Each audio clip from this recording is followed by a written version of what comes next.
Hey guys, what's up? It's Heather with the Mosco, and we're out here today blowtorching weeds.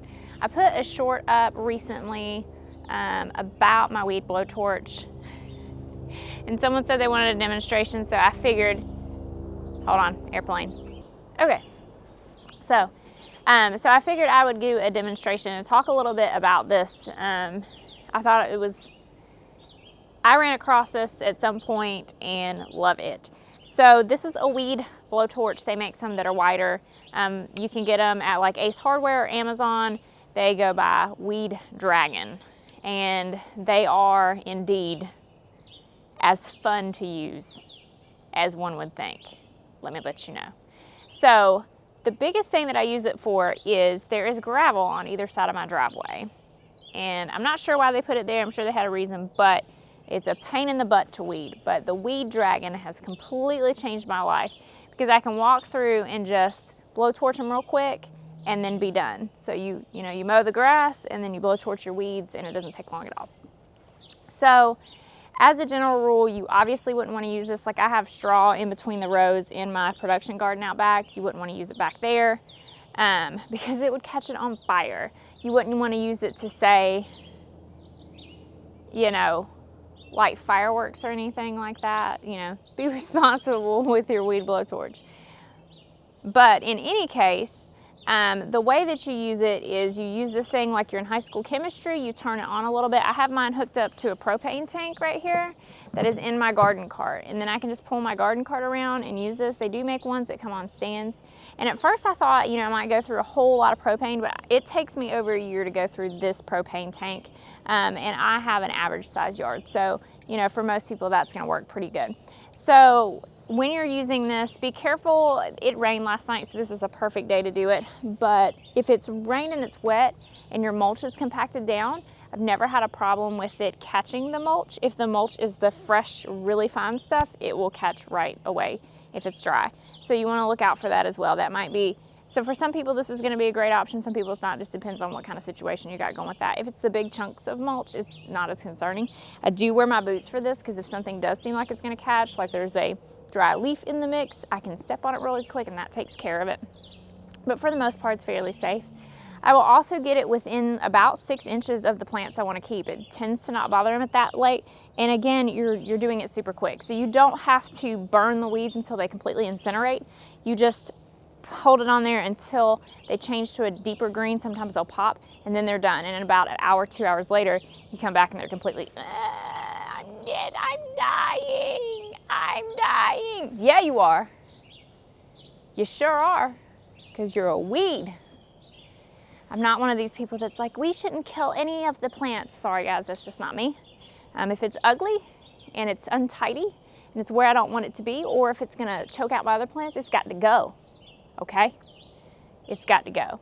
BT Dubs, my Primal Scream Daylily opened up today. And the combination of that super bright orange with the Super Tunia Vista Jazzberry, y'all know I love a super saturated color in the garden. So let me show you the area we're gonna weed first, and then I'll plug this up and show you how it works. I won't talk while I'm doing that. I might do a voiceover. I've never done that before, but it seems like the thing to do. There's a lot of weeds in my back production garden. Also, I put straw in the production garden in the walkways because A, I love that look. B, it's softer. And C, last year I didn't do anything on my pathways and I learned a lesson, but I'm thinking I may remove it and just weed blowtorch because I thought that was gonna suppress weeds, and it does. I find that it does zero to suppress weeds, zero, and I'm constantly out there weeding it. I'm very much considering removing it and just weed blowtorching it. I might leave it though because it prevents erosion. I don't really know. My tomatoes are looking good.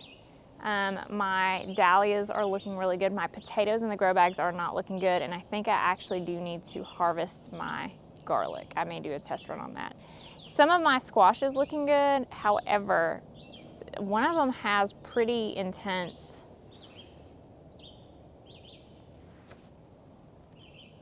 powdery mildew, and I'm afraid it'll get the other ones. I mean, like, it's splayed out. It's so powdery mildewed up. So I think I am gonna spray it with some Rose RX to see if that would help. But in any case, let's get this rolling. I'm rambling. It's a normal thing for me to ramble. I'm gonna take you off the stand, so sorry for the shakiness. So like if you're looking here, this strip of gravel is what I most commonly will use my weed blowtorch for. And you can see how I kind of just walk through and make a line, but you see there's all kind of weeds right here. And I stay on top of it pretty well, but I've been at work a bunch of days in a row, so it's gotten a little out of control. But look at the Primal Scream with the Supertunia Vista Jazzberry. And while the voles are not eating the roots right now in the plants, they're coming up and physically eating the plant off of the plant. Like, it's like, y'all, give me a dang break. They'll dig it up. It's just a hot mess. So that's the issue. So we're getting better, but not great. Look at this. This is a cut flower. I would like to have a lot more of these. I have several planted. So that's fun. Now we're just on a random tour, but look at this flower. Look at it. My gosh, isn't she beautiful? That bright, bright, bright orange. We got lots of buds to go. This bed is coming together. Really excited. If only it had bloomed the same time as the purple, but you can't have everything. All right, let's set this up so you can see it. And we light her up. Scares me every time. You want to get it to where the flame is not red. This is not hot enough. This is hot. And then you just do this number. Super quick through here. See how quick that is? I can walk right over it, no big deal.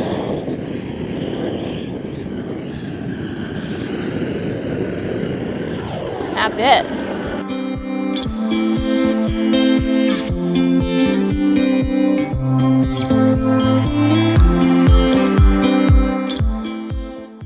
Alrighty, so we got all that done. I will say that once you get it done, you do need to leave this somewhere to kind of cool off. Obviously, it's on fire and it's hot. But that's it. I mean, it's super simple. Obviously, this isn't gonna be your go weed through your garden type deal, but it's really useful if you've got like a large gravel area or an area that's not got a whole lot in it yet. It's super great for that. So anyhow, just wanted to show you how that worked. But that's pretty much it. It's super simple. I hope you could see how it just kind of really wilts them down and you know, they're gone. So that's gonna be it for me in this video. I just wanted to show you guys what I use this for and how I use it. Comment below if you have one or if you have any concerns about it or questions or how it works for you. Thank you guys so much for watching this video, and we will see you in the next one. Bye.